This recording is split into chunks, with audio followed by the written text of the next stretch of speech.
আচ্ছা, দাউকি নদীর ছবিতে একদম কাঁচের মতো স্বচ্ছ জলের উপর নৌকাকে ভাসতে দেখি, সেটি কি সত্যি? সত্যিই কি নদীর জল এতটাই পরিষ্কার যে একদম নিচ অব্দি দেখা যায়? নদীর নাম দাউকি নাকি জায়গার নাম দাউকি? নদী দিয়ে বাংলাদেশ চলে যাওয়া যায়?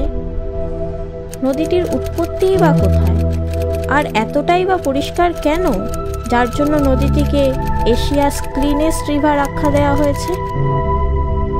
আপনার এ সমস্ত প্রশ্নের উত্তর পেয়ে যাবেন আজকের এপিসোডে।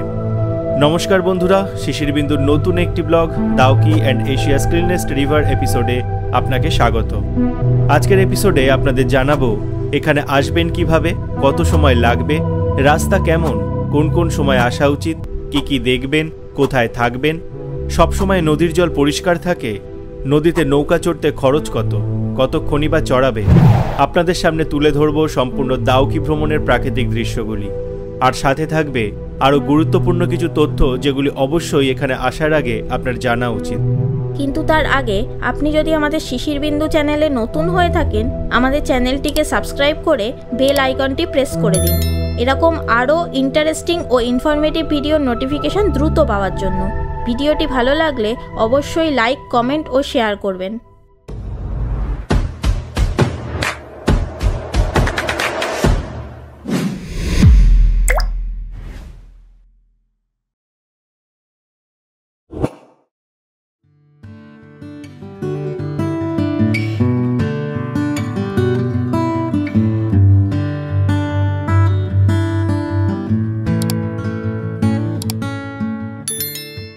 আমাদের মেঘালয় ভ্রমণের প্রথম দিন গুয়াহাটি থেকে যাত্রা করে পৌঁছেছিলাম চেরাপুঞ্জি।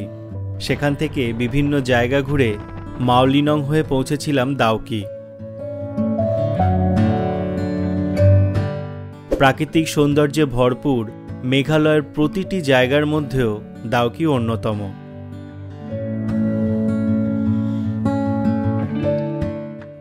বাংলাদেশ ও ভারত সীমান্তে অবস্থিত দাউকি মেঘালয়ের রাজধানী শিলংয়ের উমরই বিমানবন্দর থেকে দাউকির দূরত্ব প্রায় 95 কিলোমিটার। যারা দাউকি আসতে চান তারা গুয়াহাটি এয়ারপোর্ট অথবা শিলং এয়ারপোর্ট থেকে গাড়ি বা বাস পেয়ে যাবেন।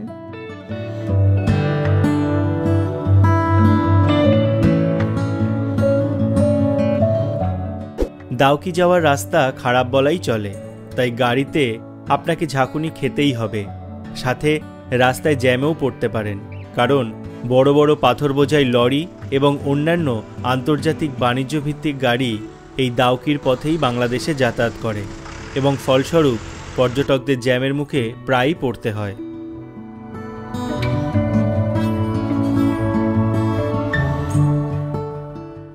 মাওলিনং হয়ে দাউকি চলার পথে প্রচুর সুপারি গাছ আপনার চোখে পড়বে এবং বড় বড় ঝুড়িতে করে সুপারি পচানোর দুর্গন্ধও পেয়ে যাবেন।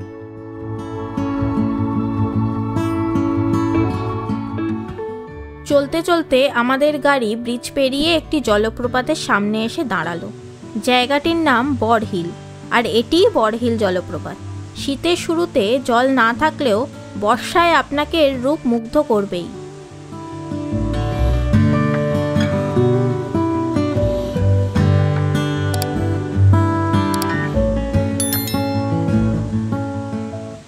ভারতের এই বড়হিল জলপ্রপাতের জল খাতের মধ্যে দিয়ে বয়ে চলে যায় বাংলাদেশ।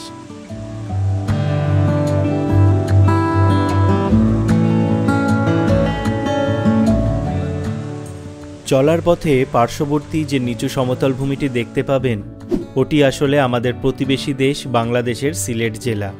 শুধুমাত্র একটি কাঁটাতারের মাধ্যমেই আলাদা করা দুটি দেশ, ভারত এবং বাংলাদেশ। ভাবতেই কেমন রোমাঞ্চ লাগে, শুধু একটি কাঁটাতার আলাদা করে দিয়েছে দুপাশের মানুষের ভাষা, বেশভূষা, জীবনযাত্রা, খাদ্যাভ্যাস। অথচ একই আকাশ, একই ভূমি, ওপারেতে বাংলাদেশ, এপারে আমার মাতৃভূমি।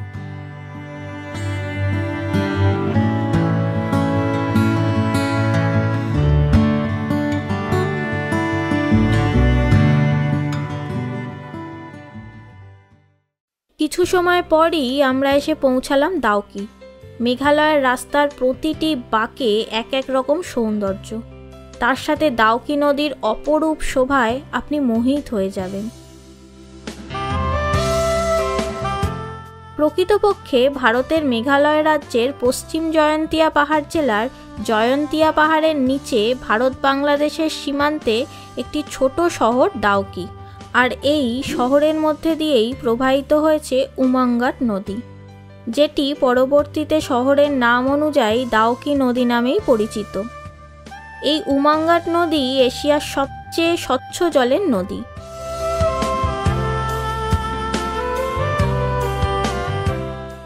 রাস্তা থেকে বেশ অনেকটাই নিচে এই নদী, আর তাতে ছড়িয়ে ছিটিয়ে রয়েছে রঙিন নৌকা। কিছুটা দূরে নদীর পাড় বরাবর ছোট ছোট যে ছাতা দেখতে পাচ্ছেন, ওটিই বাংলাদেশের অংশ। দেখবেন দুই দেশের পর্যটকরা নিজেদের মতো করে আলাদাভাবেই একই নদীর বুকে প্রকৃতিকে উপভোগ করছে। মাঝে ভারত ও বাংলাদেশের সীমান্তরক্ষীরা তাদের কর্তব্যে অবিচল।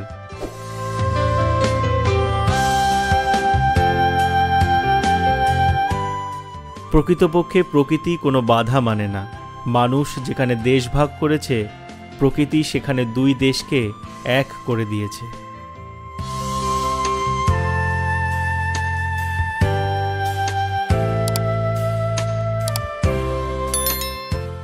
সমুদ্র সমতল থেকে প্রায় 1800 মিটার উচ্চতায় অবস্থিত ইস্টার্ন শিলং পিক থেকে উৎপন্ন হয়েছে 160 কিলোমিটার দীর্ঘ এই উমাঙ্গাট নদী। এর জল এতটাই স্বচ্ছ যে 40 ফুট গভীর পর্যন্ত পরিষ্কারভাবে দেখা যায়।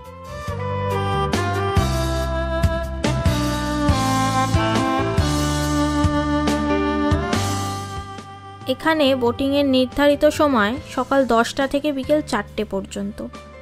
800 টাকার টিকিট কাটলে 45 মিনিট আপনাকে বোটিং করাবে, এবং 1200 টাকার টিকিট কাটলে আপনি উমাঙ্গাটে ভ্রমণ তো করবেনই, সাথে স্টোন আইল্যান্ডে আপনাকে বেশ কিছুটা সময় কাটাতে নিয়ে যাবে।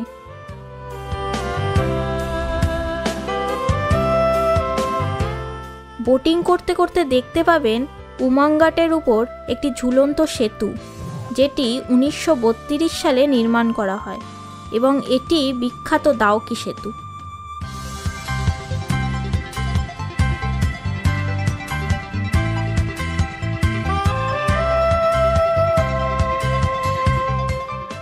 স্থানীয় জেলেদের জন্য এটি একটি গুরুত্বপূর্ণ মাছ ধরার স্থান।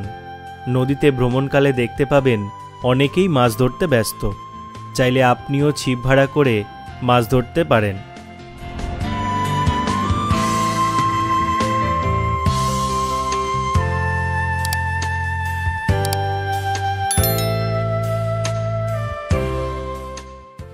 নদীর মাঝখান থেকে দুপাশের চোখ জুড়ানো দৃশ্য সহজে ভুলতে পারবেন না।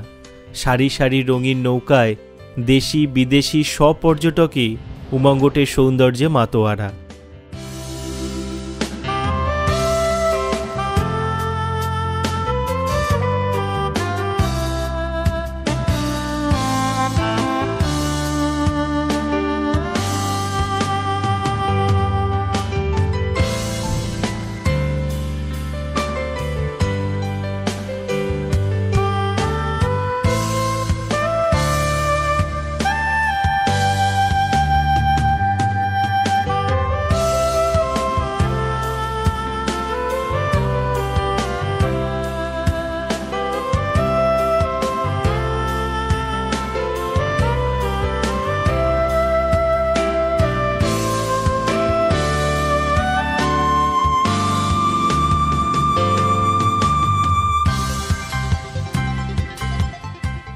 প্রকৃতপক্ষে নদীর প্রবাহপথ এখনও খুব বেশি মানুষের সংস্পর্শে আসেনি, এবং পরিবেশ দূষণমুক্ত হওয়ার কারণে এই নদীর জল এতটাই স্বচ্ছ।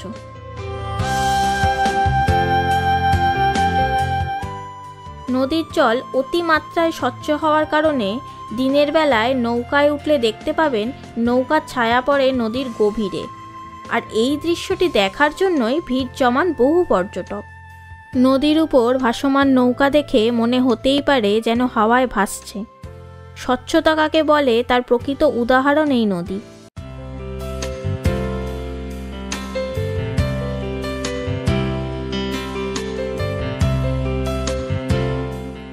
তবে এই স্বচ্ছতা আপনি সবসময় পাবেন না। নভেম্বরের শুরু থেকে এর জল পরিষ্কার হতে শুরু করে এবং স্বচ্ছতা বজায় থাকে প্রায় মার্চের প্রথম সপ্তাহ পর্যন্ত। বর্ষা, ভূমিধস সহ অন্যান্য প্রাকৃতিক দুর্যোগ না হলে আরও কিছুদিন এই স্বচ্ছতা রক্ষা হয়।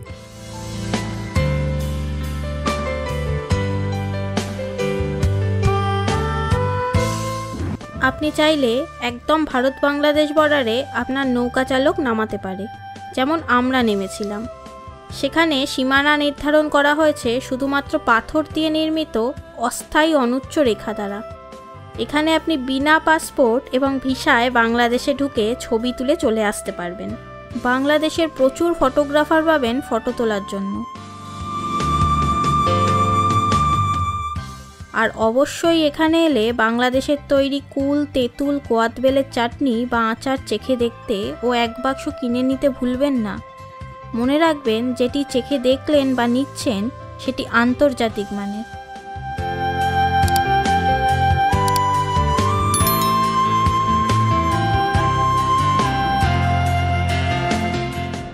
আপনারা যদি চেরাপুঞ্জি বা মাওলিনং বা শিলং থেকে যাত্রা করেন, সেক্ষেত্রে ডাউকি দেখে যথাস্থানে ফিরে আসাই ভালো, মনের মতো থাকার জায়গা এবং নিরাপত্তাজনিত কারণে।